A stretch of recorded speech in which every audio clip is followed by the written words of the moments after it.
What's going on, people? We are Tottenham TV here, back here for another Tottenham update video. It's going to be a relatively quick one today. Let's start off with a bit of transfer news or potential transfer news. First one coming out from Sky Sports, and they claim that Tottenham and Everton hold an interest in Leon Bailey, who is valued by Bayer Leverkusen at 40 million. And they say that obviously if a deal is to be done with Tottenham, that the price needs to come down from that. And they claim that this source is connected very close to the player. So it's not happening. So this deal's dead already.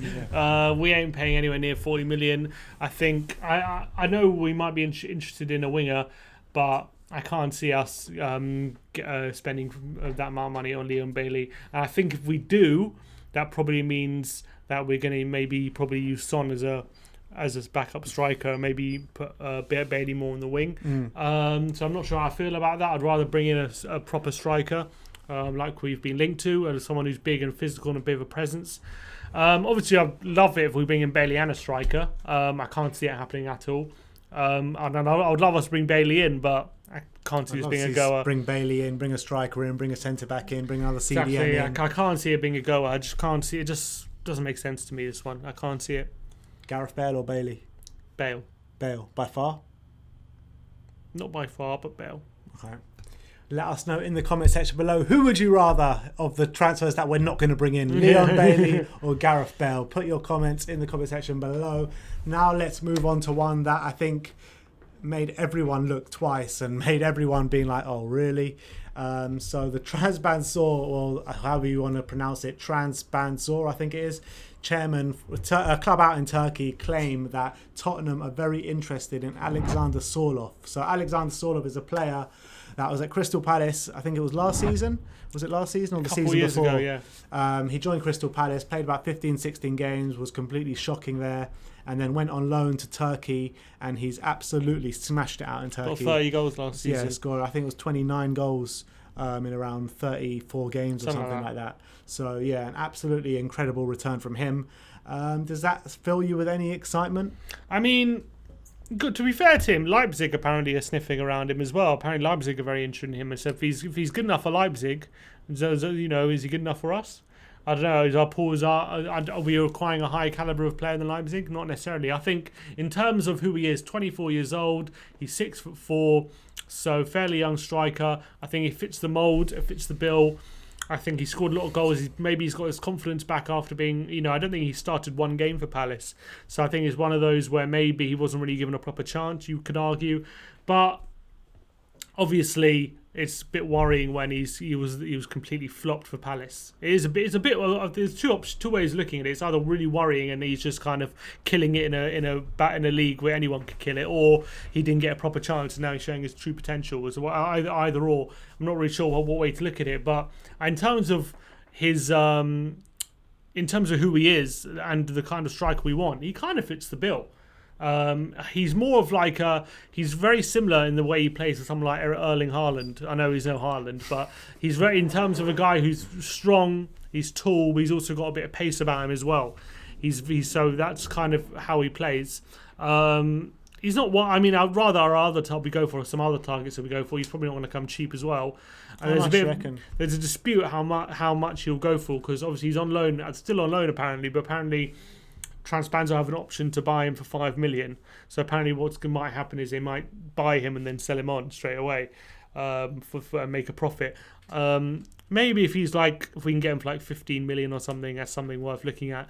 But at the moment, I think it's probably better off to go for more established targets. So you're saying if it was to come up to like a straight shootout between him, Habib and Milik. I think I might prefer him to Habib. Yeah, but Milik over. I think Milik over them too. But though Milik's injury record is a bit of a worry, but I think he's the best one out of them.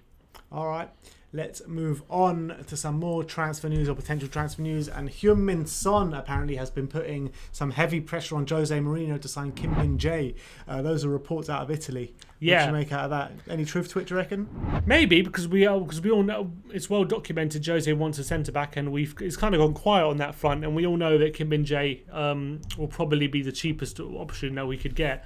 So, I mean, I kind of, at this point, I'm kind of hoping we get over the line, just because I don't know what other centre-back we're going to sign at this point. Apparently he's been pretty poor this season for Yeah, Beijing, but maybe though. he's got his eye off the ball. Maybe he's been distracted. You've seen it with so many players, they get distracted and they start not playing well, and then they get a big move, and all of a sudden, look at Van Dijk. He was awful in his last few months at Southampton. And then he got his big move, and he all of a sudden starts playing again. Obviously, I'm not saying Kim Min-jae's a Van Dijk, but No, but the point stands. yeah, Kim Min-jae, I think. Look, we haven't been linked with any other centre back. I can't see us getting a centre back for a reasonable price who's going to improve the team.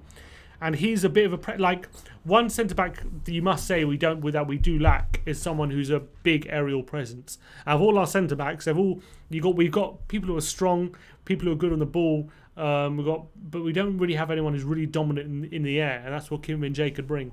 All right. And then last but not least for the video today, we are going to be talking about Danny Rose. And apparently he did not know that he was not going to be given a squad number until a friend called him after seeing on Sky Sports News. Like, if that's true, I think that's a bit of a disgrace. It's poor form for the Yeah. club. It's definitely poor form. I think 13 years of service. I think he knows his numbers. His numbers are up really for his time in the club. I mean, he should have been told when. I think it's just an oversight. I think they just didn't. I think we all know he wasn't in our plans. Danny knows he's not in the plans, and when the numbers got released, he just wasn't included. I don't know. I mean, it's a bit of an odd one. I would like the club to have informed him that look, we both know you're not in the plans and you're not going to be given a squad number, but I think he's been training with the under-23s now, so we all know his time's come and is about to be up. I don't know. Look, yeah, it's poor. It's poor, and the club should know better, especially for a player who's been at the club for so long. Yeah. I mean, look, everyone has their own opinion on Danny Rose at the end of the day. It's not the point of whether you're on Team Danny or Team whatever. It doesn't really matter. The pure simple facts are the guy has given, I think, 13 years of service to the club, and the majority of that service, you would say it was good service. So I think that the guy's got to be treated with a bit more respect. 100%. Yeah, for a player who's been there for so long, it's a difficult one. I don't think it's not a difficult one really. Just tell him. Yeah. I don't understand what the issue is. I don't know why they didn't.